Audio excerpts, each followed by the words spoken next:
Sous la surface tranquille de notre monde, un silence plus ancien que la mémoire humaine demeure. Nous croyons être les premiers, les seuls à avoir dressé des villes, forgé des outils, raconté des mythes. Pourtant, la pierre conserve des traces que l'histoire officielle peine à nommer.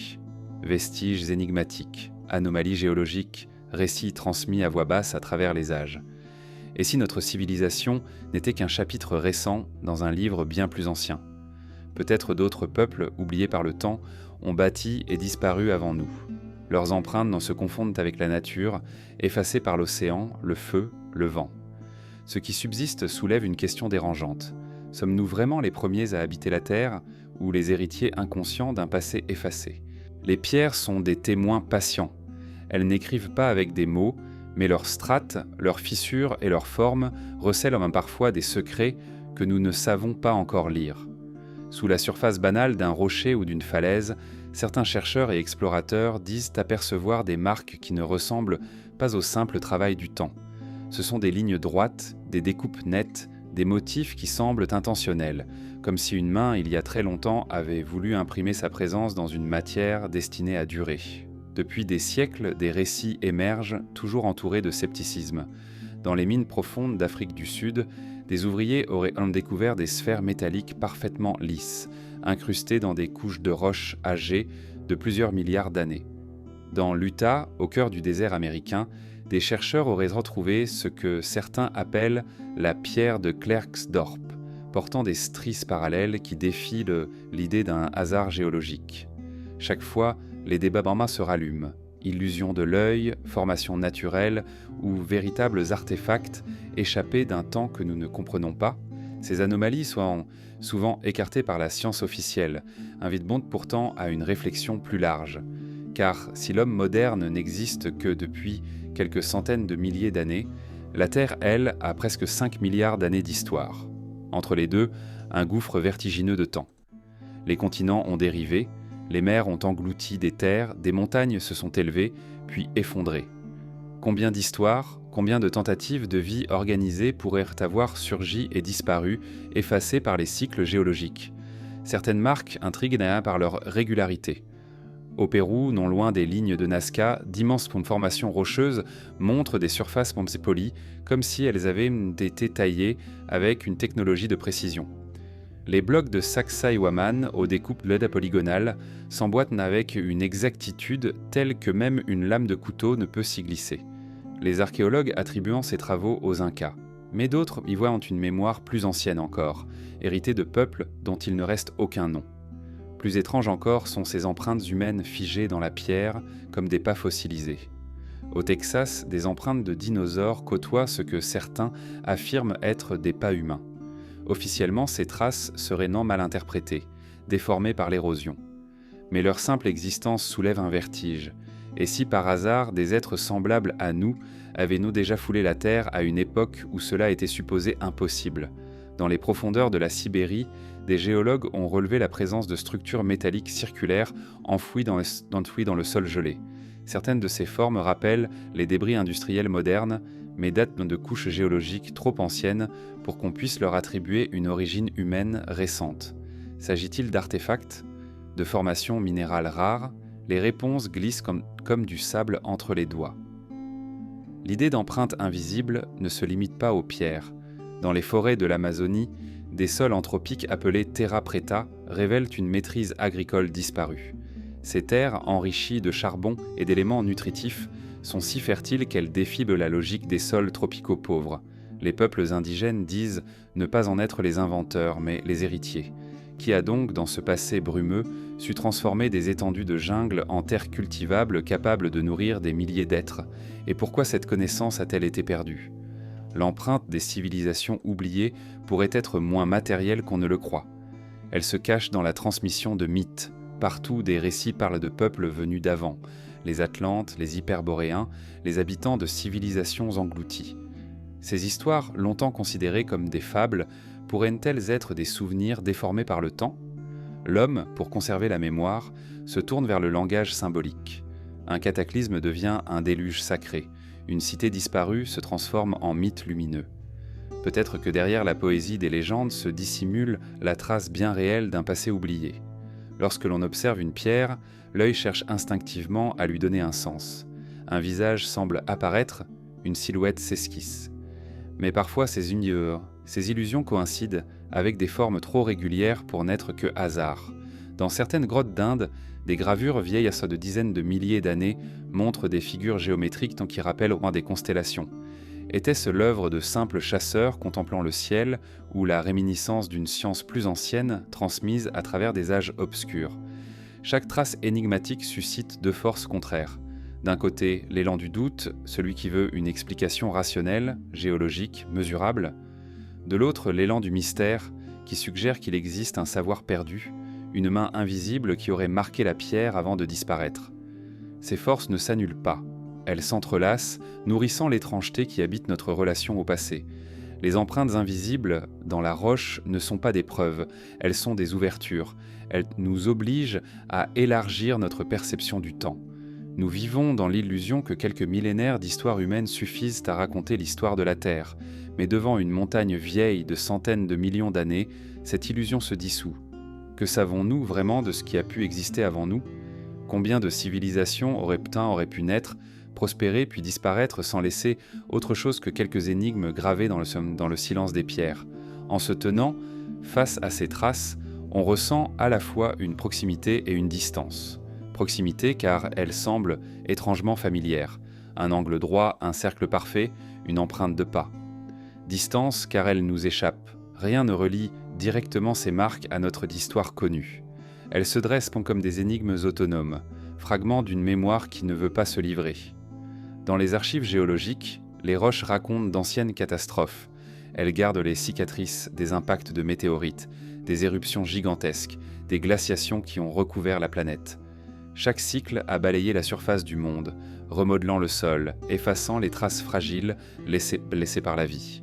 Si une civilisation avait existé il y a 1 million d'années, que resterait-il aujourd'hui de ces villes, de ces routes, de ces constructions? Probablement rien d'identifiable. Seules quelques anomalies dans la pierre pourraient en survivre, comme des fantômes. C'est peut-être cela, l'essence du mystère. Non pas des preuves éclatantes, mais des murmures. Une roche polie où elle ne devrait pas l'être. Un artefact métallique enfermé dans des strates trop anciennes. Un motif géométrique gravé dans une grotte sombre. Rien de suffisant pour réécrire notre histoire, mais assez pour fissurer la certitude que nous en connaissons les limites. Ces empreintes invisibles ne crient devant pas leur vérité. Elles chuchotent à qui veut écouter que notre place dans le temps n'est peut-être pas celle que nous croyons. Lorsque l'on évoque les civilisations disparues, l'esprit se tourne vers celles que nous connaissons encore à travers les ruines. Les Mayas, les Sumériens, les Égyptiens, les peuples de la vallée de l'Indus.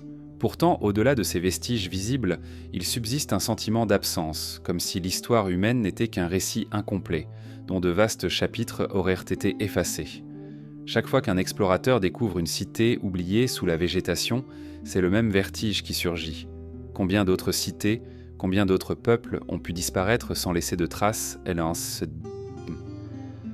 La jungle avale les pierres, le désert ensevelit les villes, les océans engloutissent des royaumes entiers.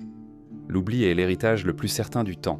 L'énigme ne réside pas seulement dans les ruines connues, mais dans les indices épars qui suggèrent l'existence de cultures dont nous ne savons presque rien.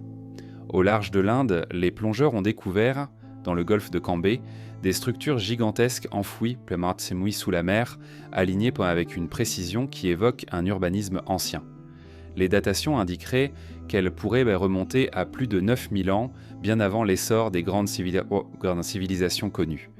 Si cela est exact, cela bouleverse l'idée selon laquelle l'humanité n'aurait commencé à bâtir que dans les âges récents. En Méditerranée, des explorations sous-marines ont révélé des alignements de pierres au large de Malte et de la Crète. Certains y voient les vestiges de ports et de temples submergés lors de la montée des eaux après la dernière glaciation. D'autres n'y voient en qu'un jeu de la géologie. Mais qu'importe l'explication exacte, le mystère reste car il rappelle qu'une grande partie de l'histoire humaine pourrait être ensevelie sous les mers. Près de 70% de la surface terrestre est océan. Si des civilisations avaient fleuri sur les côtes il y a 20 000 ans, leurs traces gisent de peut-être aujourd'hui à des centaines de mètres de profondeur. La mémoire humaine, elle aussi, se comporte comme une mer qui recouvre. Dans les mythes, on retrouve l'écho des civilisations perdues. Les textes de l'Inde ancienne parlent de villes étincelantes, englouties par les flots. Les récits mésopotamiens décrivent des royaumes d'avant le déluge, effacés par la colère des dieux. Les Grecs, eux, ont transmis l'histoire de l'Atlantide, cette île brillante qui aurait disparu dans les eaux en une seule nuit. Ces histoires, considérées comme des fables, pourraient n'être que des souvenirs fragmentés d'un réel plus ancien. Les civilisations disparues ne se réduisent pas à des ruines spectaculaires. Elles se devinent aussi dans les vides de l'histoire. Pourquoi certaines inventions apparaissent-elles soudainement sans transition ? L'écriture, par exemple, surgit presque complète en Mésopotamie, sans que l'on observe vraiment d'évolution progressive. L'architecture monumentale, elle aussi, jaillit dans plusieurs régions du monde sans qu'il y ait de lien apparent, comme si ces savoirs avaient été hérités d'une source plus ancienne, transmise à travers des générations avant d'être fixés dans la pierre. Il existe aussi des anomalies troublantes. À Baalbek, au Liban, d'immenses blocs de pierre, pesant chacun plusieurs centaines de tonnes, forment les fondations d'un temple romain. Officiellement, ces blocs sont attribués à l'ingéniosité des bâtisseurs antiques. Pourtant, même aujourd'hui, déplacer de tels poids avec une telle précision reste un défi. Certains chercheurs avancent l'idée que les Romains n'ont fait que réutiliser une base beaucoup plus ancienne, héritée d'une civilisation oubliée dont nous ne connaissons rien. Dans la vallée de l'Indus, des cités comme Mohenjo-Daro et Harappa témoignent d'une organisation urbaine avancée. Rues rectilignes, systèmes d'égouts, structures élaborées. Pourtant, ces villes ont été abandonnées brutalement, et nul ne sait pourquoi. Aucun récit ne subsiste pour expliquer leur chute. Elles apparaissent soudain dans l'histoire, brillent en quelques siècles, puis s'effacent, comme si elles avaient été déposées là par une mémoire étrangère. Le mystère s'épaissit lorsque l'on considère les anomalies technologiques. Dans les temples d'Égypte, certains bas-reliefs semblent représenter des objets qui rappellent des lampes ou des mécanismes. Dans les récits védiques, des machines volantes, les vimanas, sont décrites avec une précision troublante. Faut-il y voir l'imagination fertile des anciens ou l'écho de savoir que nous n'avons pas encore retrouvé ? L'énigme des civilisations disparues tient aussi à la manière dont elles se sont effacées, car une civilisation ne disparaît pas sans cause. Les catastrophes naturelles, les changements climatiques, les épidémies, les guerres, tous ces facteurs peuvent expliquer un déclin. Mais parfois, les ruines portent les traces d'un effacement plus radical, comme si un voile avait recouvert toute une mémoire collective. C'est ce qui alimente l'idée d'un cycle. Les civilisations naissent, prospèrent, puis meurent, et chaque fois, les suivantes doivent recommencer presque à zéro. Si l'on admet cette possibilité, l'histoire humaine cesse d'être une ligne continue vers le progrès, pour devenir une série de renaissances.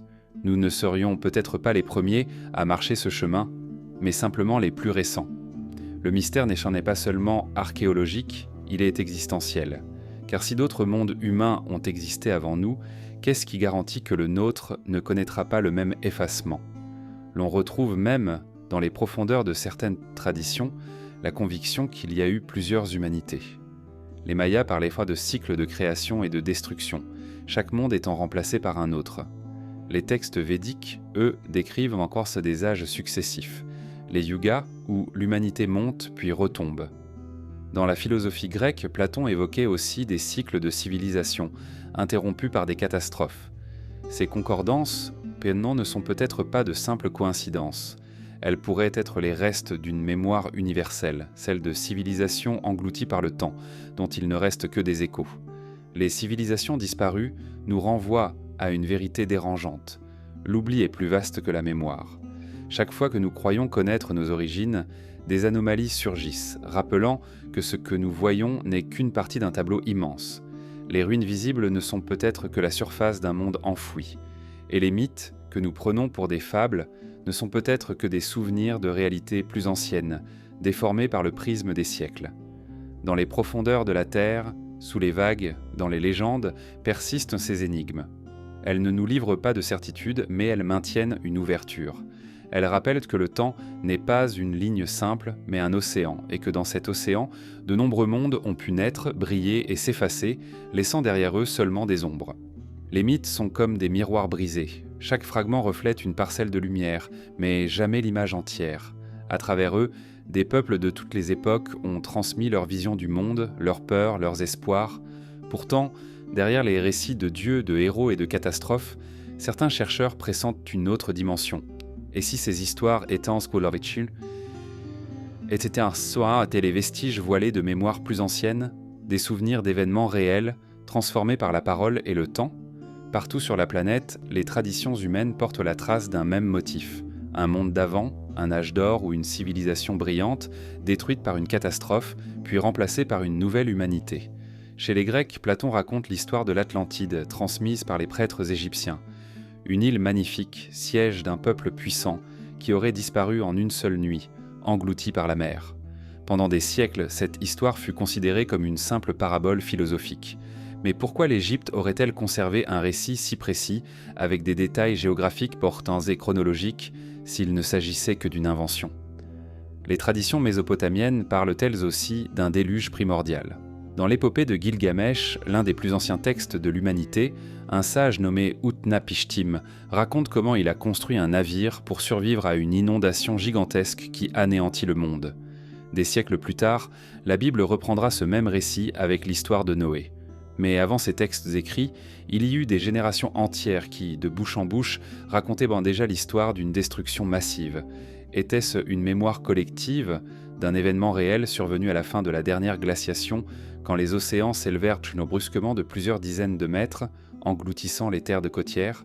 Dans les légendes indiennes, les Védas et les Puranas évoquent également des cités submergées et des peuples disparus.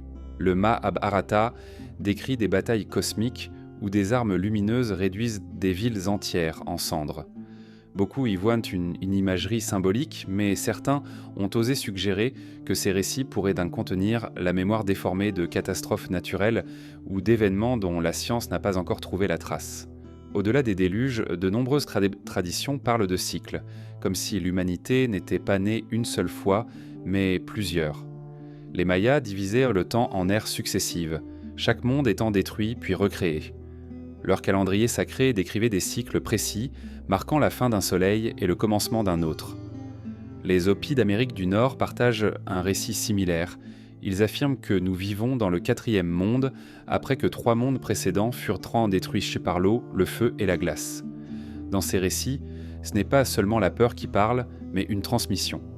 Car il est frappant de constater que des peuples séparés par des milliers de kilomètres et de cultures racontent des histoires aux motifs semblables. Déluge, chute, renaissance, comme si une mémoire universelle enfouie dans la conscience humaine avait survécu sous la forme du mythe. Les mythes sont des archives orales, mais ils ne conservent pas les événements tels quels. Ils transforment. Un cataclysme devient une punition divine. Une cité engloutie devient le royaume des dieux disparus. Une ancienne technologie est décrite comme une arme magique ou un char céleste. Le temps agit comme un filtre, mêlant le réel et l'imaginaire jusqu'à ce que l'un ne puisse plus se séparer de l'autre. Pourtant, dans ce mélange, des vérités fragmentées subsistent, prêtes à être déchiffrées. Certains chercheurs contemporains, comme l'écrivain Graham Hancock, ont suggéré que les mythes pourraient être lus comme les vestiges codés d'une civilisation antérieure à la nôtre. Selon cette vision, à la fin de l'ère glaciaire, une société avancée aurait disparu, emportant avec elle ses savoirs. Quelques survivants auraient transmis, sous forme de récits, des fragments de cette mémoire perdue. Ces récits se seraient transformés en mythes, répétant inlassablement les thèmes de la destruction et du recommencement. Mais cette hypothèse reste insaisissable, car le mythe échappe à la preuve matérielle. Il flotte dans l'espace fragile de la parole et de l'imaginaire. L'archéologue cherchera une pierre, une poterie, une inscription. Le mythe, lui, n'offre que des images et des symboles. Pourtant, si l'on observe avec patience, on constate des convergences maintenant troublantes. Prenons l'exemple des constellations. De nombreuses civilisations anciennes ont construit leurs récits en relation avec les étoiles. Les Égyptiens associaient leurs dieux à Orion et Sirius. Les Dogons du Mali transmettaient des légendes détaillant l'existence de l'étoile Sirius B, invisible à l'œil nu bien avant que les astronomes modernes ne la découvrent. Les Grecs, eux, plaçaient leurs héros dans les constellations. Pourquoi cette obsession universelle pour le ciel ? Peut-être parce qu'ils servaient de repères immuables dans un monde où tout change. Peut-être aussi parce que les peuples y inscrivaient des mémoires plus anciennes, traduites en récits célestes pour qu'elles ne disparaissent jamais. Un autre motif revient avec insistance, celui des géants. Dans la Bible, au Leto, on parle des Néphilim, des êtres puissants qui auraient existé avant le déluge. Dans les traditions nordiques, les Jötun, géants primordiaux, régnaient avant l'ordre des dieux. Les légendes amérindiennes, polynésiennes, africaines, toutes mentionnent des êtres de taille et de force extraordinaires. Faut-il y voir des créatures réelles ou la métaphore de civilisations colossales, trop grandes pour être oubliées, mais trop lointaines pour être comprises? Les mythes anciens fonctionnent aussi comme des cartes. Ils guident donc vers des lieux parfois réels. Schliemann, au XIXe siècle, s'est appuyé sur l'Iliade pour rechercher Troie. Ce qui semblait être une simple épopée poétique s'est révélé contenir des vérités enfouies dans le sol. Ce précédent nous rappelle que, sous la poésie des récits, il peut subsister des indications concrètes. Peut-être que d'autres mythes, encore considérés comme symboliques, attendent d'être lus comme des archives codées d'un passé oublié. Mais il faut aussi accepter l'opacité du mythe.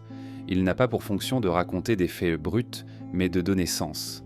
Il parle au langage de l'âme plus qu'à celui de la raison. Pourtant, dans cette fonction, il conserve des traces.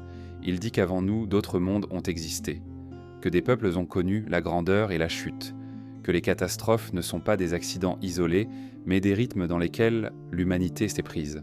Que ce qui frappe dans les mythes anciens, c'est leur pouvoir de survivre. Les empires tombent, les cités s'effondrent, mais les récits persistent, portés de bouche en bouche, de génération en génération. Ils changent de langue, de forme, mais le noyau demeure. Comme si les mythes étaient les vaisseaux de la mémoire humaine, capables de traverser les siècles quand les pierres elles-mêmes finissent par se briser. Ils nous parviennent donc comme des échos. Nous n'entendons pas la voix originelle, mais ses réverbérations. Pourtant, dans ces résonances, quelque chose insiste, une vérité ancienne, toujours là, mais voilée. Le mythe, en ce sens, est un témoin. Il ne livre pas une histoire claire, mais il indique qu'il y a eu quelque chose avant, qui mérite encore d'être écouté. Ainsi, les mythes anciens ne sont peut-être pas seulement des inventions poétiques. Ils pourraient être les fragments d'une mémoire collective déformée, brisée mais persistante. Une mémoire qui parle d'un temps où l'humanité n'était pas encore celle que nous connaissons, où d'autres civilisations, peut-être, avaient déjà écrit leurs histoires avant de disparaître. Sur une colline du sud-est de la Turquie, entre les terres arides d'Urfa et les montagnes qui s'élèvent vers l'Anatolie, repose un site dont la découverte a bouleversé notre vision du passé. Göbekli Tepe, littéralement la colline ventrue, fut mise au jour dans les années 1990. À première vue, ce n'était qu'un tertre banal, une colline artificielle comme il en existe des centaines dans la région. Mais sous la terre, enfouies pendant des millénaires, se cachaient des structures monumentales, érigées bien avant les pyramides d'Égypte, avant Stonehenge, avant même l'invention supposée de l'agriculture. Les fouilles ont révélé de vastes enceintes circulaires, bordées de piliers massifs en forme de T, certains mesurant jusqu'à 5 mètres de haut et pesant plus de 10 tonnes. Sur ces pierres, des bas-reliefs détaillent des animaux sauvages, renards, lions, sangliers, vautours, serpents. La précision des gravures, la monumentalité des blocs, tout cela témoigne d'un savoir-faire inattendu pour une époque où, selon les chronologies admises, les hommes n'étaient encore que des chasseurs-cueilleurs organisés en petits groupes. Göbekli Tepe daterait de plus de 11 000 ans, c'est-à-dire qu'il fut construit au cœur du néolithique pré-céramique, à une époque où aucune ville, aucun État, aucune écriture n'existait encore. Comment des groupes supposés rudimentaires ont-ils pu mobiliser l'énergie, l'organisation et les connaissances nécessaires pour ériger une telle architecture? Le mystère ne se limite pas à la taille des monuments. Ce qui frappe, c'est l'intention qui s'en dégage. Les cercles de pierre semblent conçus comme des lieux de rassemblement, peut-être de culte, peut-être de transmission. Les piliers hantés, abstraits et monumentaux sont interprétés par certains comme des représentations d'êtres humains stylisés. Les bras, parfois gravés, descendent le long des flancs, les mains se rejoignant sur l'abdomen. S'agit-il de dieux, d'ancêtres, d'êtres venus d'un autre âge? Nous ne le savons pas, mais leur présence impose une impression de puissance et de mystère. Ce qui rend Göbekli Tepe encore plus déroutant, c'est qu'il fut volontairement enfoui. Vers 8000 avant notre ère, les habitants de la région ont recouvert ces structures de terre et de débris, comme pour les cacher ou les protéger. Était-ce un rituel de fermeture, une façon de préserver la mémoire pour un futur lointain, ou la marque d'un monde en train de basculer, où une ancienne tradition devait céder la place à une nouvelle? Certains chercheurs pensent que Göbekli Tepe pourrait être le berceau symbolique de la civilisation, que c'est ici, dans ces rassemblements rituels, que naquirent les premières formes de société organisée et que l'agriculture elle-même fut inventée pour nourrir ceux qui construisaient et fréquentaient ce sanctuaire. Dans cette perspective, le site serait le point de départ, la graine d'où germa toute l'histoire ultérieure de l'humanité. Mais d'autres interprétations vont plus loin. Pour certains, Göbekli Tepe n'est pas une origine, mais un héritage, un vestige d'une tradition plus ancienne encore, transmise par des survivants d'un monde englouti à la fin de la dernière glaciation. Selon cette hypothèse, les constructeurs n'auraient pas inventé ex nihilo ce savoir monumental, mais l'auraient reçu sous forme de mémoire, de connaissances ou de rituels d'une civilisation disparue. Cette idée reste controversée, mais elle surgit presque inévitablement lorsque l'on contemple la monumentalité du lieu et la complexité de ses symboles. Les animaux sculptés sur les piliers intriguent également. Certains chercheurs y voient un bestiaire chamanique, une cosmologie animiste. D'autres, comme ceux qui défendent dans la théorie de la comète de Younger-Dryas, y lisent une carte céleste, une mémoire d'un cataclysme cosmique qui aurait frappé la Terre vers 10 800 avant notre ère. Selon eux, certaines représentations animalières correspondraient aux constellations du ciel, enregistrant symboliquement l'événement pour les générations futures. Si tel était le cas, Göbekli Tepe serait non seulement un sanctuaire, mais une archive monumentale, une bibliothèque de pierres contenant le souvenir d'une catastrophe planétaire. En marchant parmi ces pierres, on ressent l'étrangeté du temps. Ici, les blocs se dressent comme des sentinelles venues d'un autre âge. Le sol, craquelé par la sécheresse, contraste avec la finesse des gravures. On imagine les foules qui se rassemblaient en là, les chants, les rituels, peut-être les sacrifices. Rien ne nous dit précisément ce qu'ils faisaient, mais tout dans la disposition suggère que cet endroit était sacré, séparé du quotidien. L'énigme s'approfondit encore lorsqu'on considère l'absence de vie domestique sur le site. Aucun foyer, aucune trace d'habitation permanente n'a été trouvée dans l'enceinte même. Comme si ce lieu n'était pas une cité, mais un espace exclusivement réservé à une fonction spirituelle ou mémorielle. Cela va à l'encontre de ce que l'on pensait savoir. On croyait que les sociétés complexes, la religion et les temples, apparaissaient après la sédentarisation et l'agriculture. Göbekli Tepe inverse ce schéma. Ici, le sacré semble avoir précédé le quotidien, la pierre rituelle avoir précédé la maison. Certains archéologues en rappellent que nous n'avons fouillé qu'une infime partie du site. Moins de 10% du tertre a été exploré. Sous la terre, d'autres enceintes, d'autres cercles, d'autres sculptures dorment encore, peut-être plus anciennes, peut-être différentes.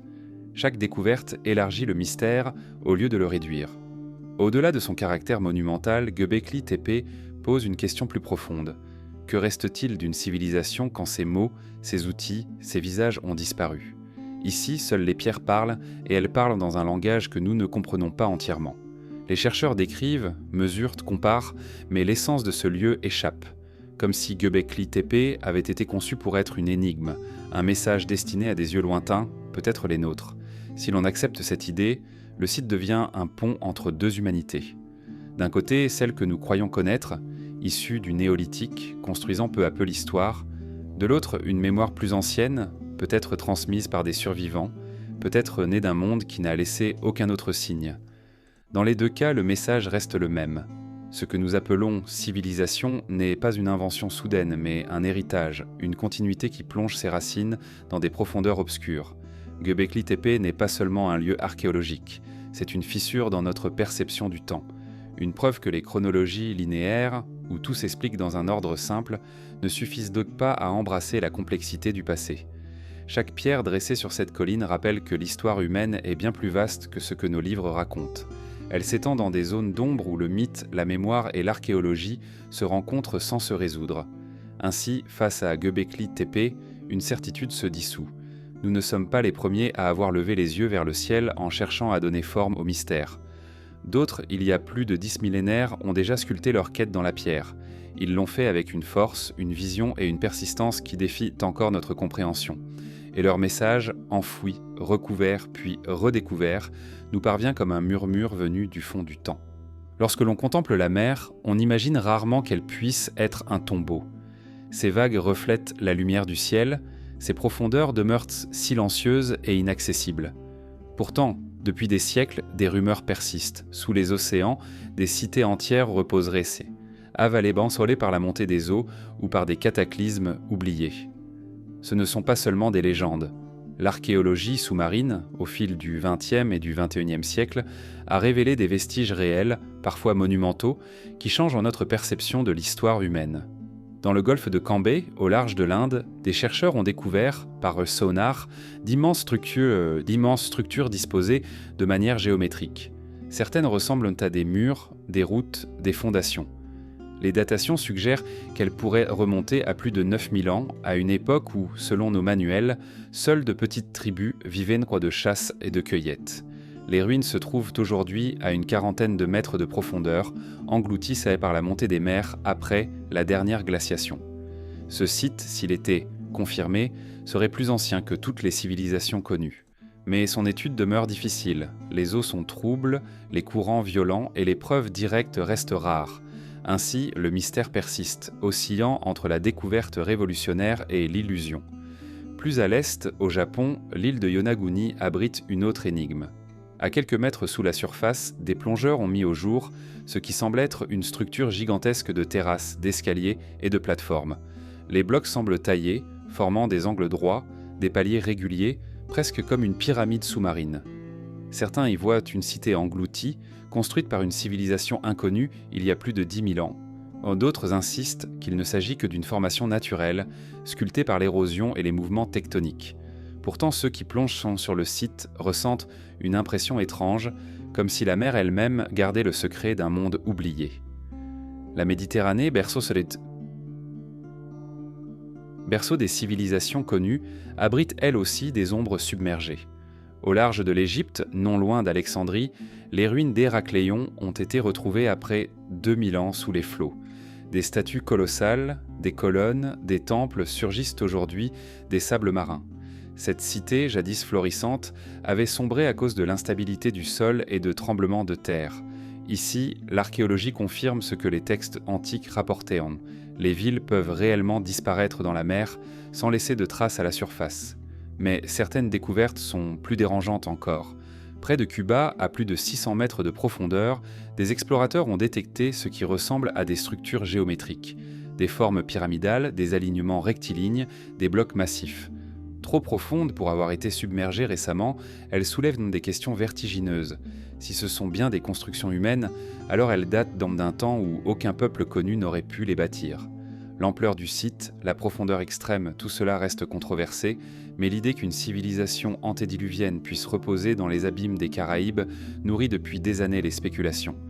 Les océans recouvrent 70% de la planète. Lorsque la dernière glaciation prit fin, les glaces se mirent à fondre et le niveau des mers monta de plus de 100 mètres. Des plaines côtières, fertiles et habitées, disparurent sous les flots. Si des cités existaient sur ces rivages, elles furent englouties en quelques générations, effaçant leurs traces à jamais.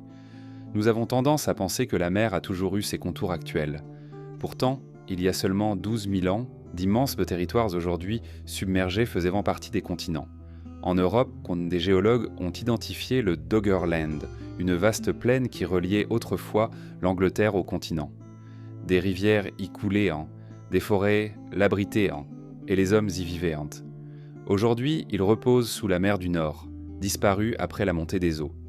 Ce n'était pas une civilisation monumentale, mais cela prouve que de larges territoires humains ont pu être effacés par les océans.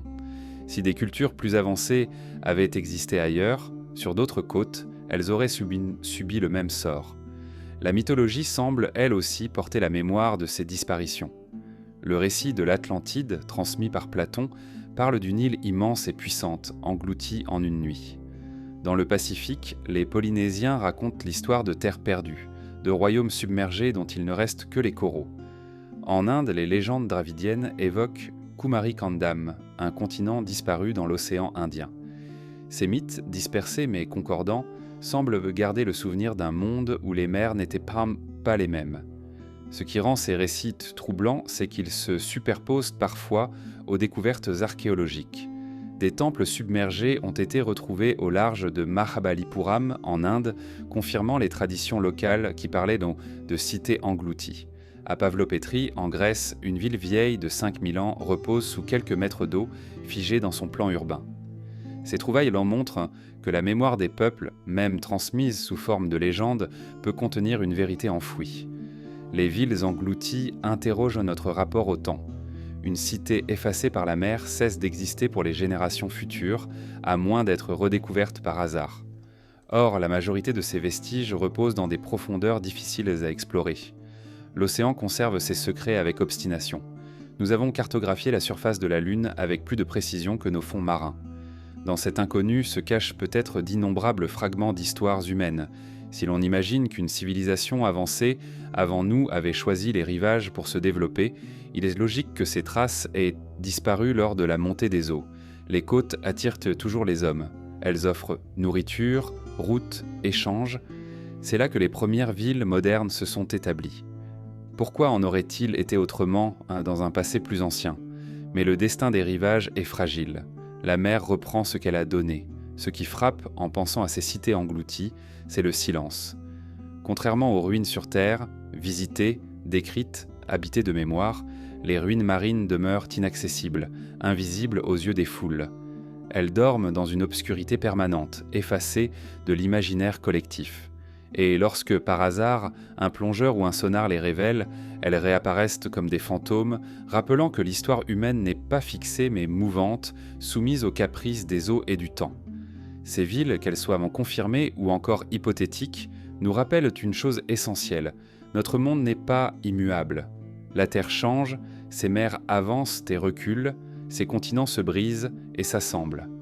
Ce que nous croyons éternel est fragile. Nos propres cités, nos métropoles, pourraient un jour partager le même destin, recouvertes par les flots et redécouvertes des millénaires plus tard, témoins muets d'un âge oublié. Le poète. Le monde se lit aussi à travers ces cartes. Elles sont les miroirs de la mémoire humaine, des tentatives de figer l'espace et de donner un ordre à ce qui s'étend au-delà de l'horizon. Mais certaines cartes, surgies du passé, déroutent. Elles semblent montrer des territoires inconnus, des côtes dessinées avant leur découverte supposée, des continents tracés avec une précision que la science officielle juge impossible pour l'époque. Ces cartes énigmatiques, que l'on appelle parfois « cartes impossibles », posent une question troublante. Et si elles conservaient l'écho de géographie oubliée, transmise depuis un temps où d'autres civilisations, peut-être disparues, avaient déjà exploré le monde. Parmi elles, la plus célèbre est sans doute la carte de Piri Reis. Découverte en 1929 à Istanbul, elle fut dessinée par un amiral ottoman en 1513. On y voit l'Atlantique, les côtes de l'Afrique, de l'Amérique du Sud, mais aussi ce qui semble être une partie de l'Antarctique, représentée sans glace, avec un rivage détaillé. Or, l'Antarctique ne fut officiellement découvert qu'au XIXe siècle, et sa côte libre de glace ne correspond pas à ce que les marins du XVIe pouvaient pas connaître, mais plutôt à une vision antérieure de milliers d'années, avant que la calotte polaire ne recouvre totalement le continent. Comment expliquer cette précision ? Piri Reis lui-même affirma avoir compilé des cartes plus anciennes, venues de sources diverses, dont certaines remontaient à des temps immémoriaux. La carte de Piri Reis n'est pas un cas isolé. D'autres documents, comme la carte d'Oronce fine au XVIe siècle, représentent également l'Antarctique, avec des détails qui semblent incompatibles avec les connaissances géographiques de l'époque. La carte de Zeno, tracée en 1380, montre des terres au nord de l'Atlantique, là où l'on ne connaissait que la mer. Et la carte de Hadji Ahmed, en 1559, semble suggérer l'existence d'un passage entre l'Asie et l'Amérique bien avant son acceptation par l'exploration européenne. Ces anomalies intriguent, car elles ouvrent la possibilité que des traditions cartographiques anciennes aient circulé longtemps, survivant dans des bibliothèques secrètes, copiées, compilées, puis réinterprétées par les explorateurs du Moyen-Âge et de la Renaissance. Mais d'où provenaient ces cartes originelles ? De navigateurs inconnus, perdus dans les millénaires, de peuples qui auraient sillonné les mers avant que notre histoire n'ait commencé. Le mystère s'épaissit lorsqu'on rapproche ces cartes des découvertes archéologiques. Dans plusieurs régions du monde, des vestiges témoignent d'une maîtrise maritime bien plus ancienne qu'on ne l'imaginait. Des coquillages et des objets échangés entre îles de l'océan Pacifique, datés de milliers d'années, prouvent que des traversées au long cours existaient bien avant l'écriture. Les Polynésiens, avec leurs pirogues doubles et leur navigation astronomique, ont couvert des distances immenses, reliant des archipels dispersés dans le plus vaste océan du monde. Leur savoir n'était pas écrit, mais transmis oralement, gravé dans la mémoire des navigateurs. Et si d'autres peuples, ailleurs, avaient développé des techniques similaires dont il ne reste aucune trace matérielle, sinon ces cartes impossibles. Certains chercheurs, plus audacieux, vont plus loin. Ils suggèrent que ces cartes ne sont pas seulement des vestiges de savoir disparus, mais des échos d'une civilisation mère, capable de mesurer, d'explorer, de représenter le globe à une époque où, selon nos chronologies, cela semblait impensable.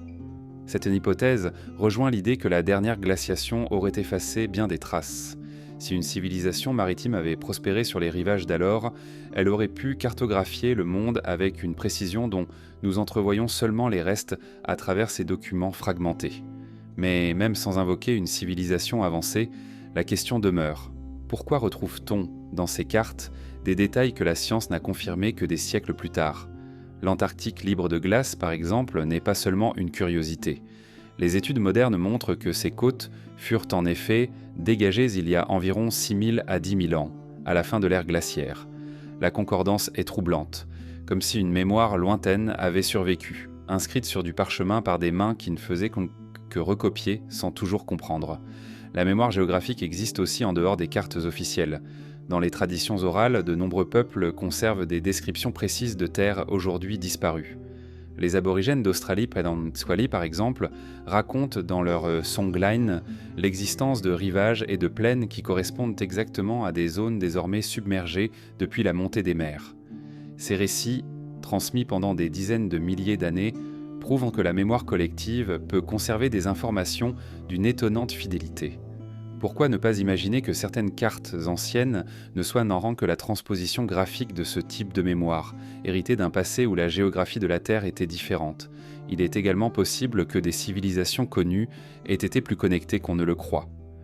Les Phéniciens, navigateurs aguerris, auraient pu parcourir des distances plus grandes que ce que l'histoire retient. Des indices suggèrent que les Égyptiens et les peuples de la Méditerranée orientale échangeaient avec des cultures lointaines. Des traces de nicotine et de coca, plantes originaires d'Amérique, ont été retrouvées dans des momies égyptiennes. Si ces analyses sont exactes, elles indiqueraient des contacts transocéaniques bien avant Christophe Colomb. Les cartes impossibles deviennent alors des jalons d'un récit effacé. Elles ne prouvent pas à elles seules l'existence d'une civilisation disparue, mais elles ouvrent une fissure dans le récit officiel, une possibilité que des savoirs anciens aient circulé au-delà de nos cadres chronologiques. Chaque carte, chaque détail improbable est comme une énigme posée au présent par des mains oubliées. Ces documents interrogent aussi notre rapport au savoir. Nous croyons que la connaissance progresse linéairement, de l'ignorance vers la science, mais ces cartes suggèrent un autre rythme. Des savoirs apparaissent, se transmettent, se perdent, se redécouvrent. La mémoire humaine n'est pas un chemin rectiligne, mais une spirale, où des éclats du passé reviennent hanter le présent. En contemplant la carte de Piri Reis, on ressent cette étrangeté. Devant nous se trouve un objet concret, daté, authentifié, qui contient pourtant une impossibilité. Le parchemin, jauni, porte des traits d'encre qui dépassent la logique de son époque. Ce n'est pas une fiction, ni une légende, mais une réalité matérielle. Et c'est peut-être cela qui dérange le plus. La pierre peut être contestée, l'interprétation d'une ruine peut être débattue, mais une carte dessinée reste un témoin direct. Elle dit « Ceci a été vu, ceci a été su ». Reste à comprendre par qui et quand. Ainsi, les cartes impossibles sont des fenêtres. Elles ne s'ouvrent pas totalement, elles laissent seulement entrevoir. Mais dans ce qu'elles montrent, un doute s'installe. Et si la géographie que nous pensions avoir découverte n'était que redécouverte ? Et si les océans, les rivages, les montagnes avaient déjà été parcourus, mesurés, tracés par des mains effacées ?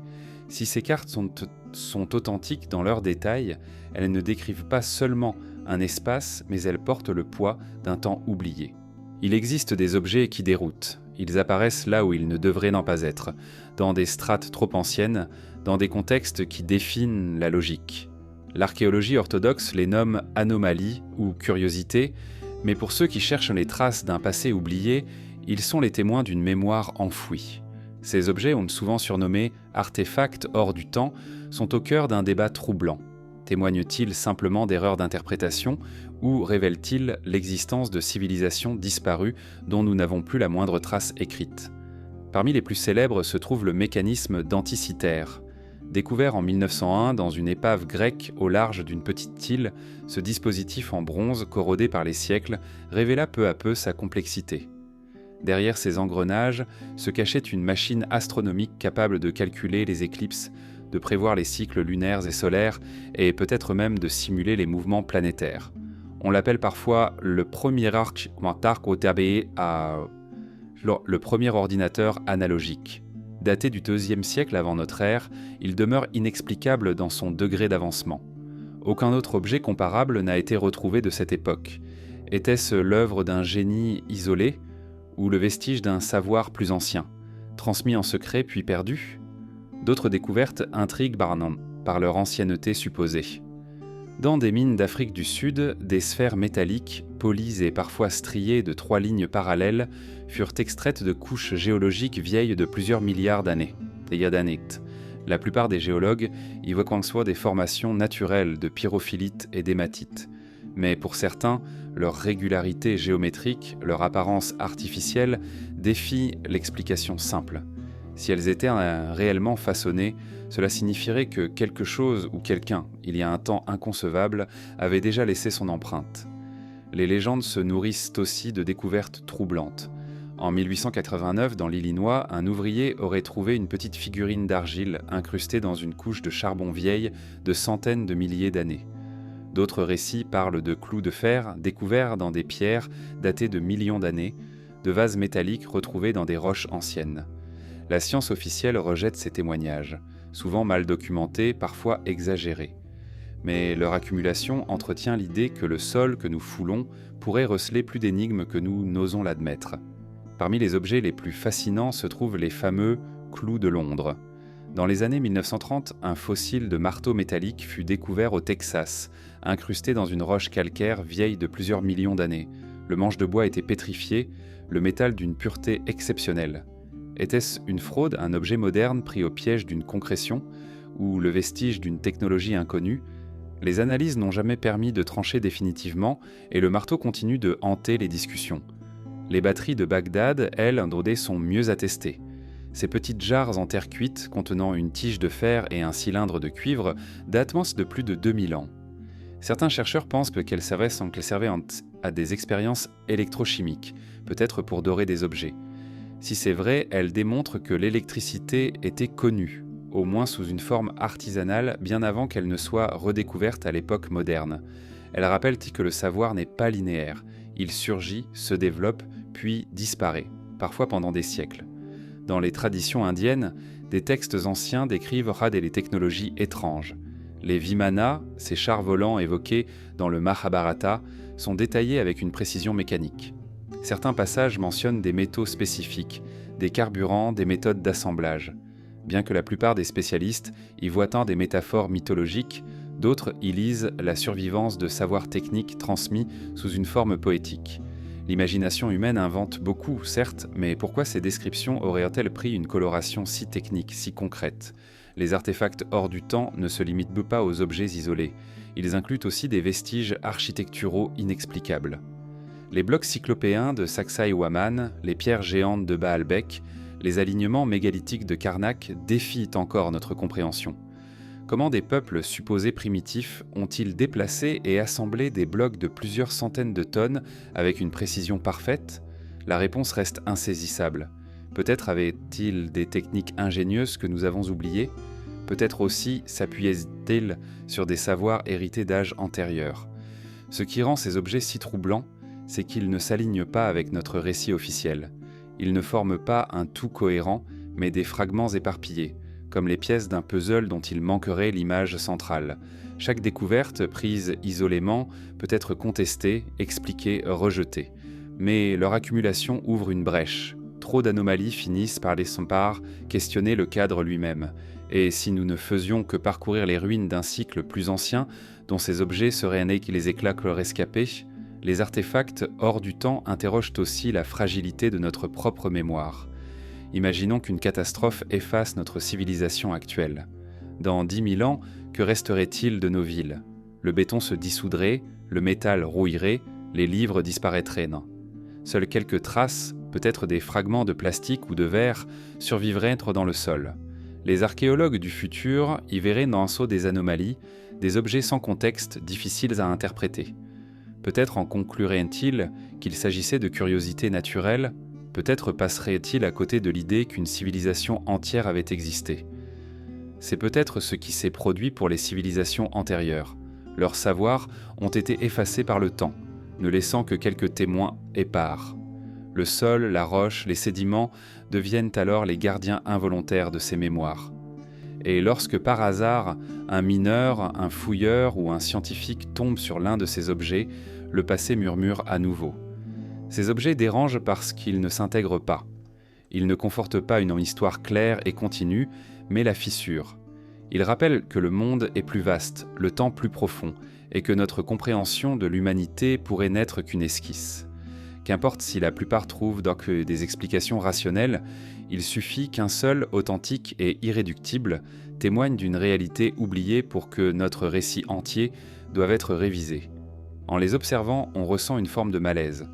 Le marteau pétrifié, la sphère métallique, la machine astronomique, tous semblent s'en poser la même question.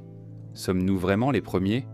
Ou bien sommes-nous les héritiers inconscients de fragments d'un savoir plus ancien, éparpillés comme des éclats de lumière dans l'obscurité du temps ? Lorsque l'on contemple l'histoire humaine, on a tendance à la voir comme une ligne, une ascension lente des premiers outils de pierre jusqu'aux tours de verre et d'acier. Mais d'autres traditions, venues des profondeurs des cultures anciennes, racontent une autre histoire. Non pas une ligne, mais un cycle. Dans ce cycle, les civilisations naissent, grandissent, atteignent un sommet, puis déclinent et disparaissent, avant que d'autres ne renaissent à leur tour. Cette vision présente à travers le monde pose une question dérangeante. Et si nous ne vivions pas notre premier âge, mais l'un des nombreux tournants d'une roue infinie ? Dans l'Inde ancienne, les textes védiques décrivent Sartha et Yugas, 4 grands âges qui s'enchaînent sans fin. Le Satya Yuga, l'âge d'or, où la vérité règne et où les hommes vivent en harmonie avec le cosmos. Puis le Treta Yuga, un âge encore lumineux, mais où les premières inégalités apparaissent. Ensuite vient le Dvapara Yuga, marqué par la division, la perte de connaissances et la guerre. Enfin le Kali Yuga, l'âge de fer, celui où nous serions aujourd'hui, un temps de corruption, de chaos, où la mémoire du sacré s'efface. Mais après le déclin, le cycle recommence et un nouvel âge d'or surgit des ruines du précédent. Les Grecs anciens connaissaient eux aussi cette idée. Hésiode parlait des races successives de l'humanité, l'âge d'or, d'argent, de bronze, puis celui des héros, et enfin l'âge de fer. Chaque époque voyait l'humanité s'éloigner un peu plus de l'harmonie originelle, sombrant dans la violence et l'oubli. Pour les Grecs, comme pour les Indiens, l'histoire n'était pas un progrès, mais une chute suivie d'un renouveau. Les Mayas, de leur côté, racontaient en dédaignant que plusieurs soleils avaient brillé avant le nôtre. Chacun représentait une humanité distincte, détruite par le feu, par l'eau, par le vent ou par des jaguars cosmiques. Nous vivrions, selon eux, dans le 5e soleil.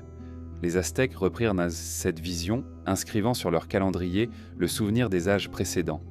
Ces cycles de destruction et de renaissance résonnent étrangement avec les données géologiques modernes. Période de glaciation, cataclysmes volcaniques, impact d'astéroïdes, tous capables d'anéantir en peu de temps les cultures humaines. Dans les mythes nordiques, on retrouve le même principe. Le Ragnarök n'est pas seulement la fin du monde, mais aussi le commencement d'un autre. Les dieux tombent, le feu consume la terre, les mers se soulèvent, mais après le chaos, une nouvelle humanité renaît sur un sol purifié. Ce schéma répété, sous d'autres noms et d'autres images, exprime une conviction profonde. Rien n'est définitif, tout est cyclique. L'archéologie elle-même semble parfois confirmer ces rythmes. Lorsque l'on observe Göbekli Tepe, plus ancien que toute autre construction connue, on se demande, est-ce le début d'une histoire ou bien la survivance d'un âge antérieur ? Les villes englouties, sous les mers, révélées par les sonars et les plongeurs, suggèrent qu'au moment même où l'histoire officielle commence, d'autres mondes s'éteignent déjà. Le cycle se devine à travers les ruines. Ce qui s'élève finit par tomber, et ce qui tombe prépare un sol fertile pour une renaissance. La géologie ajoute une profondeur vertigineuse à cette vision. La Terre elle-même est cyclique. Les continents dérivent, se brisent, se reforment. Les climats oscillent entre âges de glace et périodes interglaciaires. Les extinctions massives effacent la majorité des espèces, puis la vie reprend, plus diverse et plus complexe. Si la nature fonctionne ainsi, pourquoi l'humanité n'obéirait-elle pas aux mêmes lois ? Peut-être que chaque civilisation n'est qu'une vague dans un océan infini, condamnée à se briser avant que d'autres ne se lèvent. Il existe même des théories modernes qui explorent cette idée. Des chercheurs comme Giorgio de Santillana et Herta von Deschend ont suggéré, dans le moulin d'Hamlet, que les mythes anciens sont en réalité des récits codés de cycles cosmiques, notamment de la précession des équinoxes. Selon eux, les anciens observaient le ciel avec une précision extrême et savaient que le temps se déroule par grands cycles astronomiques. Les mythes, transmis de génération en génération, seraient à la mémoire de cette connaissance cyclique, dissimulée dans des récits symboliques pour survivre aux destructions successives. Le cycle des âges ne parle pas seulement de la Terre, mais aussi de la conscience. Dans l'hindouisme, chaque yuga correspond à un état d'esprit collectif. L'âge d'or n'est pas seulement une prospérité matérielle, mais une clarté intérieure, une harmonie entre l'homme et le cosmos. L'âge de fer, au contraire, marque l'oubli, l'illusion, la chute dans la matière. Peut-être que les civilisations ne disparaissent pas seulement à cause des catastrophes extérieures, mais aussi parce qu'elles perdent le lien avec leur mémoire profonde. Cette idée, inquiétante et fascinante, nous ramène à notre propre époque. Si nous sommes dans un âge sombre, un Kali Yuga, que signifie notre technologie, nos sciences, nos machines ? Ne seraient-elles qu'un éclat superficiel, masquant une perte intérieure ?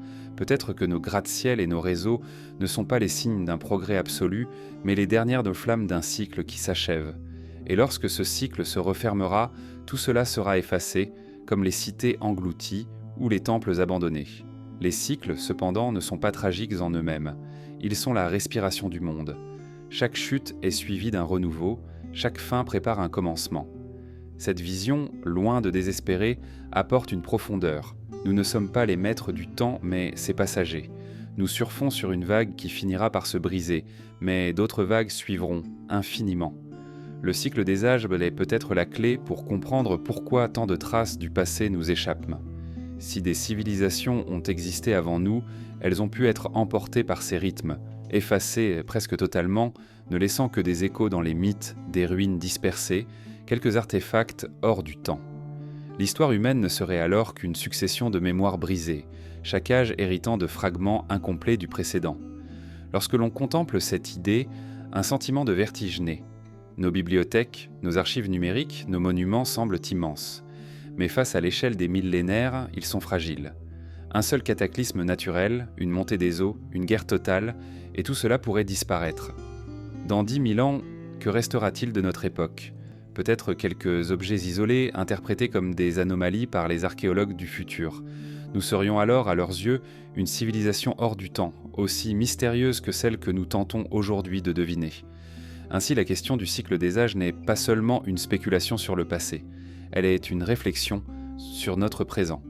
Elle nous rappelle que rien n'est acquis, que tout est transitoire, et que derrière la ligne apparente de l'histoire se cache une roue qui tourne inlassablement, effaçant et recréant, comme le battement discret d'un cœur cosmique. Il existe dans la mémoire des peuples un souvenir récurrent, celui d'un cataclysme venu du ciel. Partout dans Tsivanko, des récits parlent d'étoiles tombées, de feux célestes, de tonnerres immenses qui dévastèrent mortissant la terre. Ce sont des mythes, mais aussi peut-être les traces orales d'événements réels, car la Terre, au fil de son histoire, a été frappée par d'innombrables collisions cosmiques, dont certaines ont changé le cours de la vie elle-même. Ces impacts, souvent oubliés, sont pourtant inscrits dans la géologie, et peut-être dans les ruines de civilisations disparues. L'exemple le plus connu est celui de l'astéroïde qui, il y a 65 millions d'années, provoqua l'extinction des dinosaures. Un rocher de plusieurs kilomètres de large frappa la péninsule du Yucatan, déclenchant un hiver planétaire, effaçant une grande partie de la vie. Mais ce n'est pas un cas isolé. Depuis, la Terre a connu d'autres chocs, moins destructeurs mais toujours terribles. Des cratères immenses disséminés sur tous les continents en témoignent, Météore Crater en Arizona, le cratère de Vredefort en Afrique du Sud, Chicxulub au Mexique. Chaque fois, l'impact a provoqué des bouleversements climatiques, parfois globaux.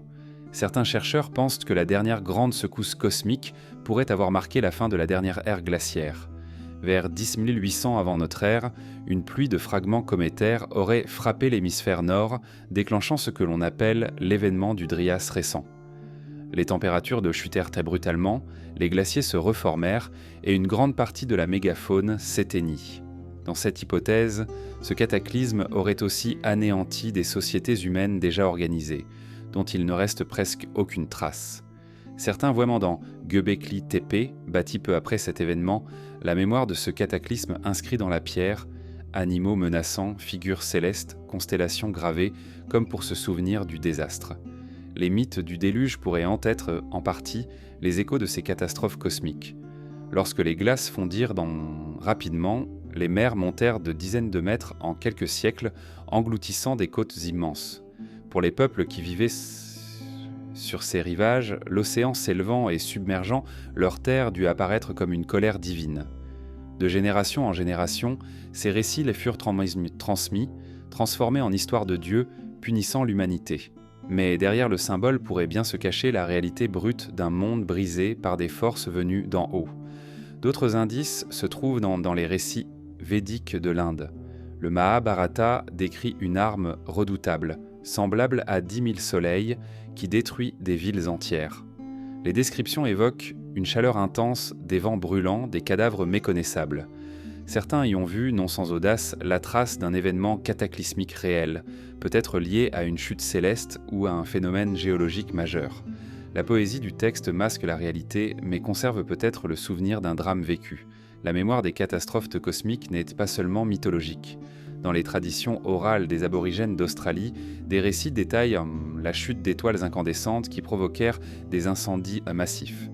Des chercheurs ont confirmé que certaines de ces histoires correspondaient à de vrais cratères d'impact, vieux de plusieurs millénaires.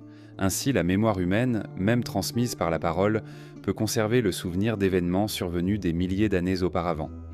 Dans le nord de l'Europe, des légendes parlent d'un feu venu du ciel qui détruisit les forêts.